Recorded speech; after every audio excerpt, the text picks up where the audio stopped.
સુરતમાં હજીરામાંથી મળી આવેલા મૃતદેહનો આખરે ભેદ ઉકેલાયો છે। મૃતકના 2 રૂમમેટે જ હત્યા કરી હોવાનું સામે આવ્યું।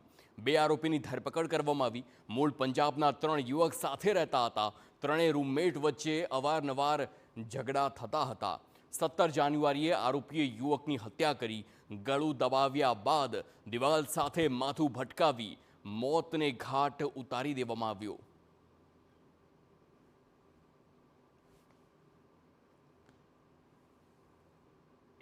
હ્યુમન ઇન્ટેલિજન્સ અને ટેકનિકલ સર્વેલન્સથી આરોપીઓને શોધી કાઢવામાં આવેલ છે અને બંને આરોપી આ કેસમાં જે મરણ જનારના રૂમમેટ હતા તેઓની સાથે છેલ્લા 3 મહિનાથી આ રૂમમાં ભાડેથી રહેતા હતા અને તેઓની વચ્ચે અવારનવાર કોઈને કોઈ બાબતે અવારનવાર જે ઝઘડો થતો હતો તેનું મન દુઃખ રાખીને એ લોકોએ તારીખ 17 પણ મરણ જનાર સાથે મારામારી કરેલ, તેનું ગળું દબાવેલ તથા દિવાલમાં માથું પછાડતા આ જે ઈસમ છે તેનું મૃત્યુ થયેલ હતું।